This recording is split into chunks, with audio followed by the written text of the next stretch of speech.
Bonjour à toutes, bonjour à tous. C'est une nouvelle semaine qui démarre sur votre chaîne Babou TV. Merci d'être encore avec nous pour le rendez-vous Conseil de vie. Aujourd'hui, nous allons parler de l'héritage. Selon le dictionnaire français Larousse, un héritage, c'est un bien acquis ou transmis par voie de succession. Donc c'est ce qu'on tient de prédécesseurs, de générations antérieures, sur le plan par exemple de l'idéologie, ou alors on parlera par exemple d'un héritage culturel. On parle également même du caractère, c'est-à-dire on a hérité du caractère de son père, de sa mère ou d'un ascendant. Toujours est-il que quel que soit le contexte, on est tous héritiers de nos parents et de nos ascendants. Donc les parents de nos parents, les parents des parents de nos parents et ainsi de suite en remontant, dont ceux qui étaient là avant nous. Donc nous sommes nous, à ce moment, héritiers de ceux qui nous ont précédés. Donc, on succède à des personnes. Ce n'est pas forcément une succession, une intronisation particulière, mais le simple fait de notre naissance, nous succédons à nos ascendants. Un héritage physique, par exemple, donc on hérite des terres, des biens matériels, on hérite des veuves par exemple dans certaines traditions, on hérite des traits physiques comme je disais tout à l'heure, des traits de caractère mais également des traits du physique, on dira par exemple il a ressemblé à son père, voilà, donc ça c'est un héritage qu'il tient de son père entre autres. On a aussi un héritage immatériel. Dans cet héritage immatériel on dira par exemple la langue, ce qu'on appelle langue maternelle. C'est donc un héritage reçu. La tradition, par exemple, c'est un héritage immatériel. Mais aussi, dans cet immatériel, ou cet héritage immatériel, il y a également les croyances. Et qui dit croyance dit tout ce qui est esprit, entité, guide. Donc, on a également les récompenses ou les malédictions. On a également les promesses, les alliances. C'est pourquoi, par exemple, dans le cadre de la religion chrétienne, certains parlent de l'alliance passée par les pères et qui devrait donc découler. C'est ça l'héritage. On a hérité d'une alliance, on a hérité d'une récompense, par exemple. On hérite de cela. On hérite aussi, parfois, de malédictions. Tout ça, ça fait partie de l'héritage. On a un héritage physique, on a un héritage immatériel. La spiritualité de notre ascendance fait également partie donc de notre héritage. Comme nous, nos ancêtres aussi avaient un mode de vie. Contrairement à ce que l'on peut penser, ce n'était pas forcément un mode de vie réfractaire à l'évolution. Parce qu'en fait, à quoi se mesure réellement une véritable évolution? C'est la question qu'on pourrait se poser. Chaque peuple devrait, selon son contexte et surtout selon ses valeurs, définir ce qui est évolutif de ce qui ne l'est pas par rapport à ce peuple en question. L'évolution ne dépend pas d'un peuple extérieur ou alors ne dépend pas d'éléments externes, exogènes. Une évolution se décide ou se dit selon ce peuple-là, selon son contexte. C'est à ce moment qu'on parle d'évolution, de passer d'une étape à une autre, mais en restant dans un cadre contextuel à ce peuple-là. Mais ne nous perdons pas, revenons donc à cet héritage. Autant on ne choisit pas sa famille, autant on ne choisit pas ce qu'on nous lègue en héritage. Donc la vie ou notre vie, selon les codes et les règlements hérités, justement, parce que notre vie découle de cette société-là. Et on est d'abord dans une société précise, ce noyau familial-là. Et donc notre vie est guidée selon les codes et les règlements hérités de ce cercle, de ce groupe, de ce noyau. Et ce sont donc ces règlements qui nous permettent de réparer certaines erreurs. Sinon, Dieu ne serait pas infiniment bon. Pourtant, il l'est. Il nous donne toujours la possibilité de réparer. Ce n'est pas une fatalité. La vie n'est pas une fatalité. Dieu nous donne à chaque fois une occasion de nous racheter, à chaque fois une occasion de parfaire ce qui a été mal fait. Mais il faut savoir que cette occasion ne nous est pas donnée uniquement dans un temps précis, c'est-à-dire ce n'est pas forcément à nous de réparer nos erreurs. Ça fait également partie de notre héritage. On peut hériter des erreurs de nos ascendants et les réparer à ce moment. L'histoire situe l'arrivée de la religion en Afrique à un peu moins de 200 ans. Mais souvenez-vous, on nous a toujours appris cette même histoire que l'Afrique est le berceau de l'humanité. Comparativement à l'arrivée de la religion en Afrique, eh bien, l'Afrique vit depuis des milliers d'années avant que la religion n'arrive. Vous ne vous êtes jamais demandé comment on vivait avant? Comment on vivait alors qu'on n'avait pas encore le Dieu qui nous a été ramené? Donc avec ce mot Dieu, il y avait bien une façon de l'appeler. Parce que effectivement, les peuples savaient qu'il y avait un suprême créateur. Ça a toujours été comme ça, ce n'est pas nouveau.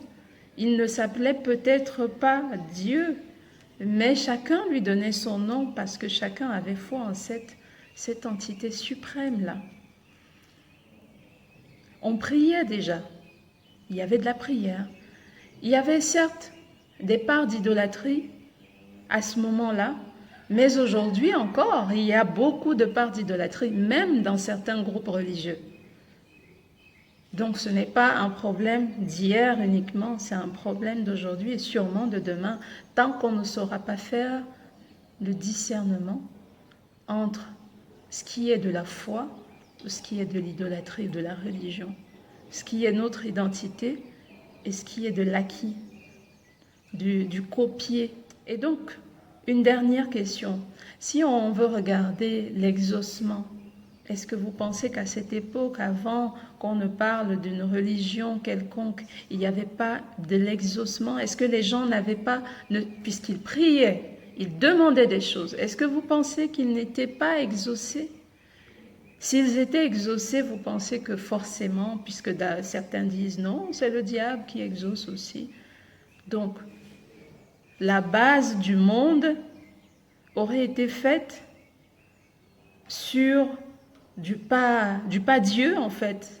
Si je veux aller dans la logique de certaines personnes, je n'indexe personne, bien sûr, mais il faut savoir d'où on vient pour savoir où on va. C'est important. On arrive à croire, à prier l'esprit d'un mort qu'on n'a pas connu et qui nous a juste été raconté. Mais on a du mal à croire que le père, le grand frère, le grand-père, la grande-mère, la mère qu'on aimait tant et qui nous protégeait, qui veillait sur nous quand elle était vivante, on a du mal à continuer à croire qu'elle peut faire encore, même si elle n'est plus là de façon charnelle. C'est quand même paradoxal. Vous me direz, Jésus, puisque c'est de lui qu'il s'agit, Jésus est le Fils de Dieu. Oui, il n'était pas un homme comme les autres. Oui, à partir d'un moment. Il est né comme toute personne, même s'il a été conçu d'une façon assez particulière. Il a été fait chair, mais il est d'abord un esprit. Et nous tous, si nous sommes à l'image du Père, puisque celui qui est en le Fils est en le Père, et le Père est en lui, donc si nous sommes à l'image du Père, nous sommes à l'image du Fils, et donc nous sommes esprit fait chair. Ça veut dire que lorsqu'on cesse d'être dans la chair, l'esprit continue son voyage, il continue sa mission. C'est pour cela que dans les premiers numéros, on a parlé de mission de vie. Mais la vie, ce n'est pas la vie dans la chair. La vie, c'est la vie de cet esprit qui a été créé, de cette petite lumière qui a été mise dans un corps, dans une chair. Et donc, pourquoi on peut croire que l'Esprit de Dieu, l'Esprit de Jésus continue de veiller sur nous, mais on refuse de croire que son Père parti peut continuer de veiller sur nous et donc on peut causer avec lui comme on cause avec Jésus. Est-ce que ça veut dire qu'aujourd'hui, puisqu'on se dit né de nouveau et donc on est en Christ, si on n'est pas là aujourd'hui, ça s'arrête là? Est-ce que c'est ce que ça voudrait dire? Continuer sa mission même au-delà de la chair. Si on a décidé de faire l'œuvre de Dieu, Est-ce que l'œuvre de Dieu est limitée? Dieu lui-même, il est invisible, mais tellement présent. Et donc continuer l'œuvre de Dieu, c'est continuer, même dans l'invisible, à être présent. Tout est réel, mais immatériel. Chacun de nous est un héritier, héritier de l'histoire, héritier de la vie. Cet héritage est ce qui nous définit, ce qui nous identifie. Tu es ce que tu es parce que tu es de quelque part. On ne tombe pas du ciel, on vient forcément de quelque part. Il y a un chemin qui a été choisi pour nous, à travers un homme, à travers une femme. Et cela, personne ne remet cela en cause. Il y a un chemin. Et nous sommes héritiers de tout ce qui a été pavé sur ce chemin. Nous en sommes héritiers, de bien comme de mal. Nous en sommes héritiers. À nous de savoir gérer cet héritage, comme en toute chose, comme avec le matériel. Un héritage spirituel aussi se gère. Le nom des parents, la tribu, le village, l'ethnie, les rites, les coutumes, tout ça n'a pas été choisi par nous pour nous, mais par celui qui nous a voulu. Et donc, il a voulu que nous appartenions à ce groupe. C'est lui qui a choisi. Il a dit, tu naîtras dans telle famille et tu sortiras de tel homme et de telle femme. C'est lui qui a choisi. Personne ne peut remettre cela en cause. Et donc, rejeter cet héritage-là, ce serait remettre en cause le choix de Dieu pour nous. Il faut prendre conscience. Il n'est jamais trop tard, comme dit le proverbe, comme dit le dicton. Prendre conscience que Dieu nous a voulu quelque part. Il faut d'abord se demander à soi-même, quel est mon héritage? Est-ce que je le connais? Est-ce que je le maîtrise? Et faire la part des choses. Avoir le discernement. Qu'est-ce que je prends et qu'est-ce que je laisse? Et s'il y a quelque chose à réparer, comment je le répare? Je pense que c'est de cela qu'il sera question demain, mardi. Nous parlerons donc de la rupture, toujours en rapport avec l'héritage de la lignée. Merci à tous de nous avoir suivis une fois de plus. N'oubliez pas, si vous avez aimé, abonnez-vous, likez, partagez.